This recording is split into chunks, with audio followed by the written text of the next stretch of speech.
Assalamualaikum and good morning everyone. My name is Abdullah Alaman Sapendong and this is my video report for application and development and emerging technologies. So today I'm gonna talk about the chapter 1, which is the introduction to emerging technologies. So first is evolution of technologies. Emerging technologies refers to a new or continuously development technologies expected to be available within the 5 to 10 years with significance and social economic impact. So first, ano nga ba ang emerging technologies? Ang emerging technologies is ito yung mga luma or bagong technology na patuloy pa rin na nagbabago at umuunlad. So hindi lang ito nangyayari sa isang lugar kundi pati na rin sa media, negosyo, sa science, pati na at sa paaralan. And yung pinaka importanteng technology ngayon is yung ngayon palang ginagawa at inaasahan natin makikita sa susunod na 5 to 10 years na merong malaking impact sa ating pang-araw-araw na buhay. So next is root words. Saan ba nanggaling ang salitang technology evolution? Technology 1610s from Greek technologia, meaning systematic treatment of an art or a craft.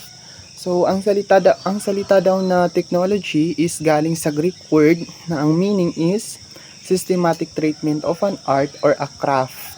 Then noong 1859, nagsimulang gamitin ito sa mga science of mechanical industrial arts. So next is evolution. Evolution from Latin evolutio, meaning unrolling or opening. So ang salitang evolution naman daw is galing siya sa Latin na ang meaning is unrolling or opening. So combination siya ng ang ibig sabihin ay out, and yung volution naman is nangangahulugang to roll. So in short, ang evolution is process siya ng pagbabago pero paunti-unti. So next is current available emerging technologies include. So ito naman yung mga technology na ginagamit natin ngayon. First is AI, yung artificial intelligence, and blockchains. Pag sinabi natin blockchain is ito yung mga digital records na kung saan pwede mo ma-records yung mga data na secure. And AR and VR, augmented reality and virtual reality, ito yung gumagamit na tayo ng digital sa ating pang-araw-araw na buhay. And cloud computing, pag sinabi nating cloud is ito yung napakalaking storage. And Angular and React. So ang Angular and React naman is isa itong modern web development tools, and the DevOps, combination ng development operation sa software, LOT, Internet of Things, ito yung mga gadget na makakonect na sa internet, and iApps or tinatawag na intelligent apps, ito naman yung mga application na merong na built-in na AI. And big data. Sa big data naman is ito yung collection ng napakaraming data. And the last one is RPA, which is the robotic programmable automation. Ito yung paggamit natin ng mga robot sa mga pang-araw-araw nating gawain. So next is Industrial Revolution or IR. So ano nga ba ang salitang Industrial Revolution? So pag sinabi nating Industrial Revolution is ito yung pagbabago sa pamamaraan ng paggawa at sa pamumuhay ng tao gamit ang technology. So most important IR or Industrial Revolution invention is steam engine. Pag sinabi nating steam engine, ito yung mga makina na nagbubuga ng usok, gaya ng mga train, barko at mga pabrika.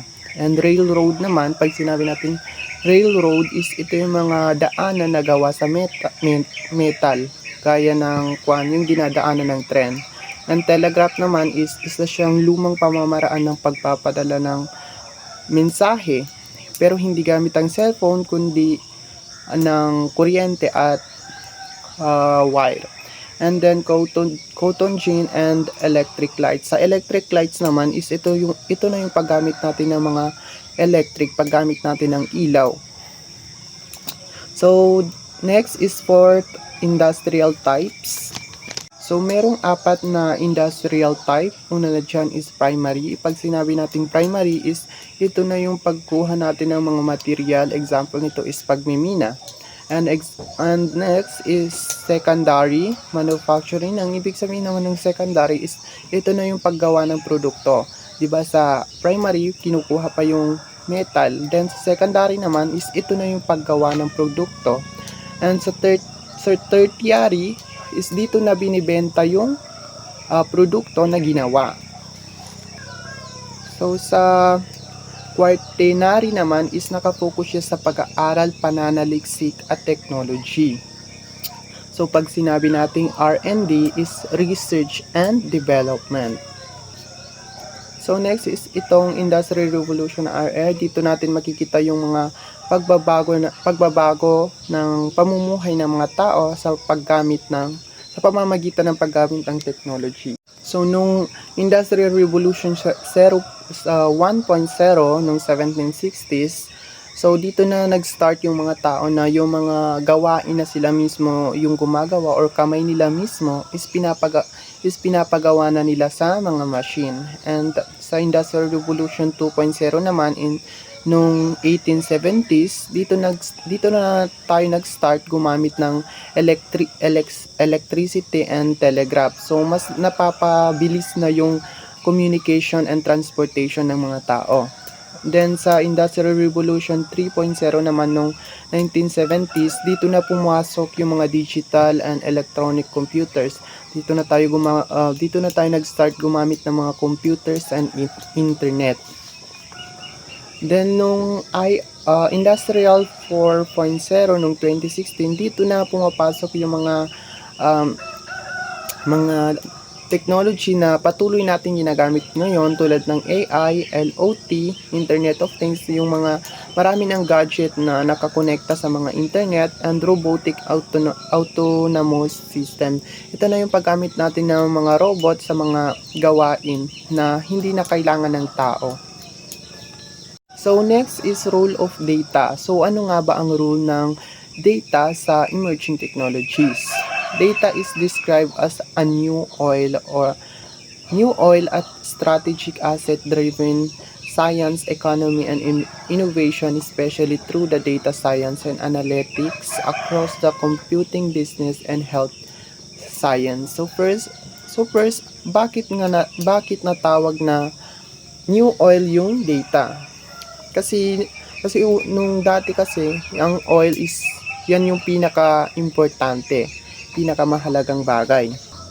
Lahat kasi ng mga makina or sasakyan is ginagamitan nito. Pero kahit naman ngayon, ginagamit pa rin natin tong oil. Pero ngayon, ang pinaka-importante na is data. Kasi gaya ng oil, hindi gagana yung mga ginagamit nating technology ngayon like AI or yung mga robot kung wala yung data. Kaya siya tinawag na new oil. Mahalaga rin yung data sa science, negosyo at invention. Bakit?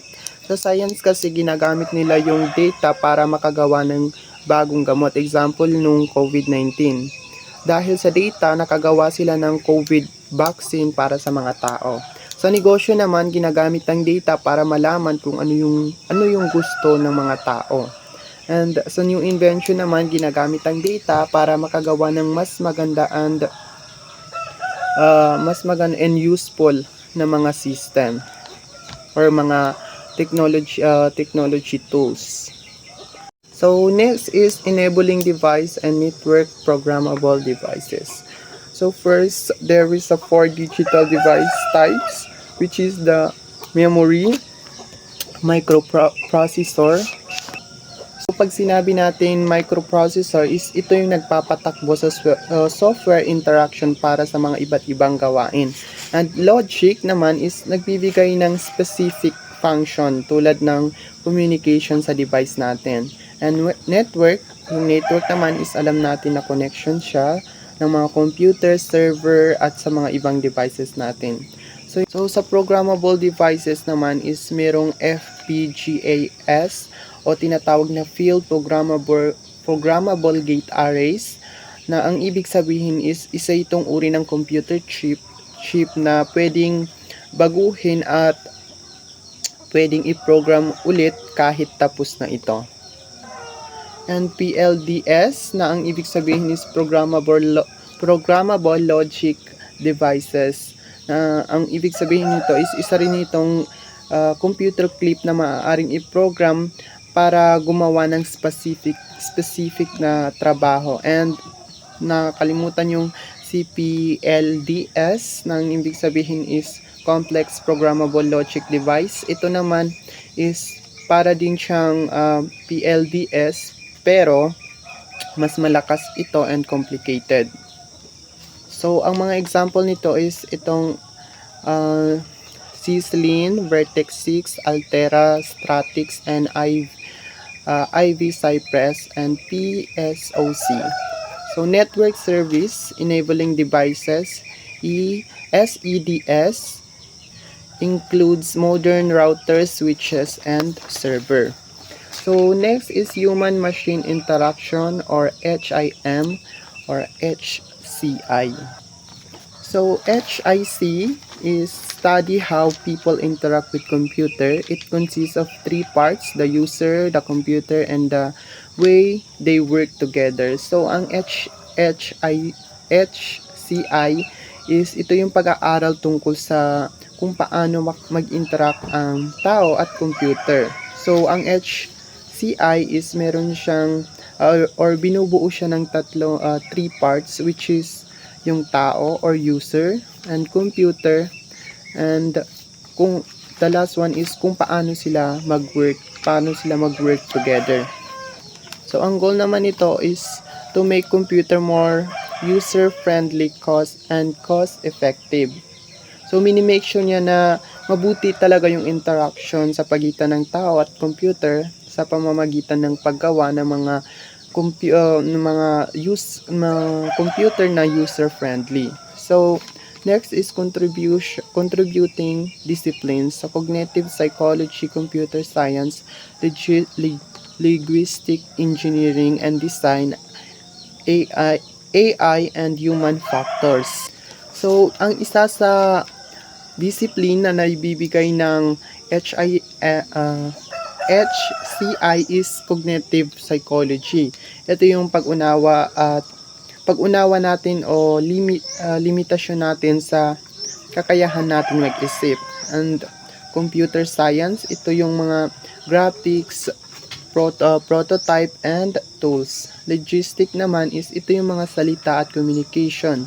And engineering and design, ito naman yung mga design ng mga system at hardware. And AI, ito yung artificial intelligence, and the last one is human factor. So the last one is future trends in emerging technologies. So ito yung mga technology na nag-trend noong 2022. So 2022 trends, first invention is AI. Ito yung paggamit natin ng artificial intelligence. AR, VR, and LOT, 5G, blockchain, edge computing, smart space, technology like chatbot, blockchain, AR and VR, and AI are already shaping everyday life. Business and individual must adapt or to be left behind. So, ito yung mga invention na nag-trend noong 2022, na dyan yung AI paggamit natin ng artificial intelligence, and yung AR and VR, yung augmented reality and virtual reality, na kung saan mas immersive tayo sa karanasan. And sa LOT, Internet of Things, ito na yung maraming device na nakakonect sa internet. And the 5G, mas mabilis na connection. Blockchain naman is digital records, na example nito is yung mga online contract. And edge communication, Ang edge communication naman is pinoprocess ang data sa mas malapit para mas malapit at mas mabilis. And smart space, ito yung mga lugar na gumagamit na ng technology. So, yun lang yung topic ko sa chapter 1. Sana may naintindihan kayo and thank you.